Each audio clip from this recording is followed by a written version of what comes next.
What if I told you a car once dominated the Bathurst 1000 so completely, its driver set the outright lap record on the very last lap of a 1,000-kilometer race, just because he was bored?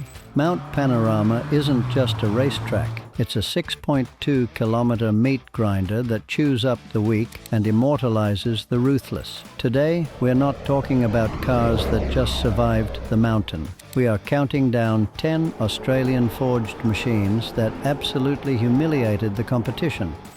These are the cars that broke the rules, broke their rivals, and forced the history books to be rewritten. The VE Commodore didn't just win races, it ended an entire era of supercars, like a heavyweight champion walking out of the ring completely undefeated. As the ultimate refinement of the car of the future platform, the VF had absolutely zero interest in playing fair.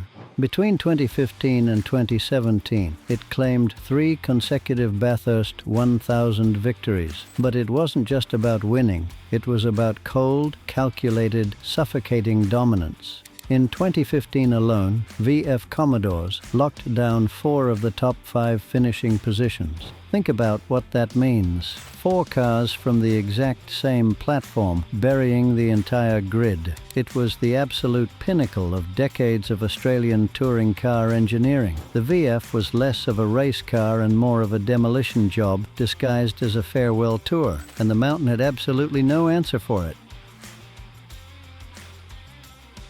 Ford's answer to being outgunned on the mountain wasn't to simply shove a bigger engine under the hood. Instead, they called in a genius. Ford Australia commissioned legendary engineer Harry Firth with one very specific mission: build a giant killer to destroy the dominant Mini Coopers. The Cortina name might be British, but the GT 500 was a pure, ruthless Australian invention. Built as a homologation special, it featured twin fuel tanks, aero tweaks, and a highly tuned engine that punched miles above its weight class.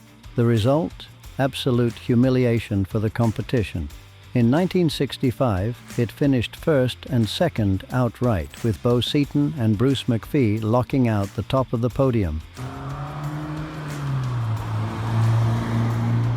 In a single afternoon, Ford completely rewrote the rule book on how manufacturers could engineer special editions purely to conquer Bathurst. But while Ford was busy rewriting rule books with homologation specials, Holden was quietly constructing a dynasty. Because the car coming in at number 4 didn't just win Bathurst, it permanently closed the coffin on an entire era of motorsport. If the Cortina proved that precision could beat brute force, the VE Commodore proved that once Holden perfected a formula, they became completely unstoppable. This wasn't just a successful race car, it was a 4-year reign of absolute terror. From 2009 to 2012, the VE Commodore didn't just win Bathurst, it put a suffocating chokehold on the entire mountain. It didn't matter if Garth Tander was violently muscling it through the chase, Craig Lowndes was working his legendary magic, or Jamie Whincup was executing a flawless ice-cold masterclass. The result was terrifyingly identical every single time. 4 consecutive years, 4 different driver combinations, one brutal reality for the rest of the grid. If you weren't strapping into a VE Commodore, you were just showing up to fight for second place.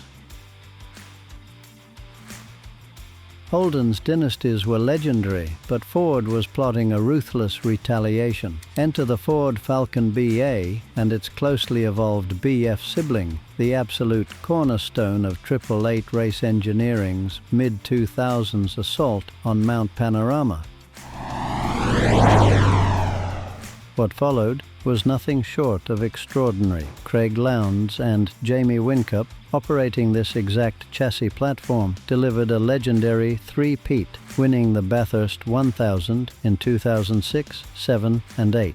In the tightly regulated, parity-driven world of modern V8 supercars, where every team theoretically has the same resources, winning 3 straight Bathursts is borderline impossible. It doesn't happen through luck. It happens when a perfectly balanced chassis, a world-class race team, and 2 of the greatest drivers on Earth find absolute, ruthless perfection.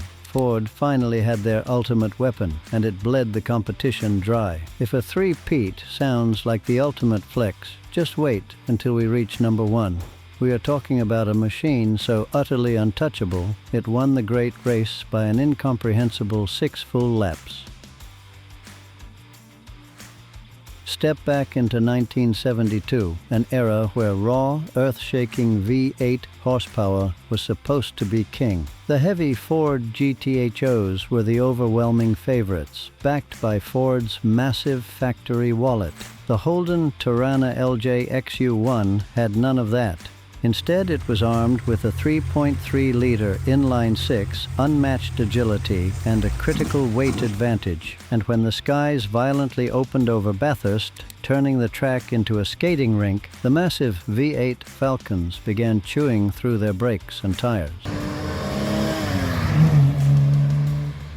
Meanwhile, a young Peter Brock, driving solo without the luxury of a co-driver, used the XU1's superior handling and fuel economy to systematically hunt down and execute the entire field. Power was completely useless. Precision had won. Brock crossed the finish line with a massive, humiliating lead over John French's Phase 3, proving that the mountain rewards handling just as much as horsepower. Holden's first Bathurst win in 1968 could have easily been dismissed as a fluke, but in 1969, the HT Monaro GTS 350 proved it was a calculated slaughter, arriving at Mount Panorama as Holden's direct ballistic missile aimed at Ford's new Phase 1. The 350 was on a mission. Colin Bond and Tony Roberts piloted this V8 bruiser through the grueling 500-mile race, not like a battle, but like a clinical engineering exercise. They didn't just survive, they decimated the field. Then, just to deliberately twist the knife into Ford's back, privateer Peter Brock brought a second one home in 3rd place. 2 privately entered Monaros, perfectly flanking the race winner. This wasn't an accident, it was a loud, aggressive statement. Holden's V8 architecture was engineered for the mountain, and Ford was put entirely on notice. We are entering legendary territory now. The cars coming up didn't just win races, they forced governing bodies to completely destroy the rule book just to stop them from winning. By 1984, the homegrown Group C era of Australian motorsport was on its deathbed, and every team desperately wanted to write the final chapter. The Holden dealer team didn't just write it, they carved it into stone. Enter the VE Commodore, cloaked in the iconic Dayglow Marlboro livery and sporting a hyper-aggressive aero package. It rightfully earned the nickname Big Banger. It arrived at Bathurst with a single, uncompromising mission: total annihilation. Peter Brock and Larry Perkins took the outright victory, while teammates John Harvey and David Parsons crossed the line in second. It was a flawless, devastating 1-2 lockout that left the opposition with absolutely nothing. No podiums, no arguments. The Group C era belonged to Holden from start to finish, and the Big Banger made certain history would never, ever forget it. If there is one image that lives permanently in the nightmares of every Holden fan, it is 1977. Conrod Strait, 2 massive white Ford Falcon XC hardtops roaring side by side toward the checkered flag.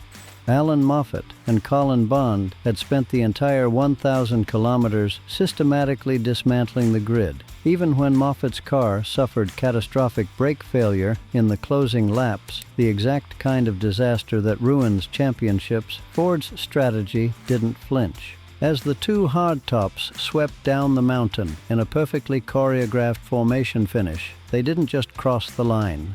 They created the most iconic moment in Australian motorsport history.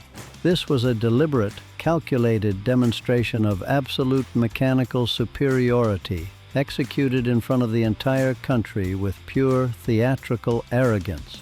That 1977 finish was pure theater, but the monster sitting at number 2 was just terrifying. We're about to look at an absolute weapon that held the entire mountain hostage. This isn't just a race car. The Phase 3 arrived at the 1971 Bathurst 500 as a brutal, unapologetic statement of Australian engineering dominance. Touted as the fastest four-door production car in the world, it was a weapon of mass destruction. It packed a heavily modified 351 Cleveland V8, a massive 36-gallon endurance tank, and a 6,150 revolutions per minute rev limiter that made the engine sound like unchained thunder. Alan Moffat took that weapon and held the entire mountain hostage, led almost the entire race, outright victory. To truly rub salt in the wound, Phase 3's claimed 5 of the top 6 finishing positions that day. The Torana A9X tops every single Bathurst conversation without a shred of apology. Born from Holden's absolute fury over Ford's 1977 formation finish, this one was a purpose-built weapon of revenge.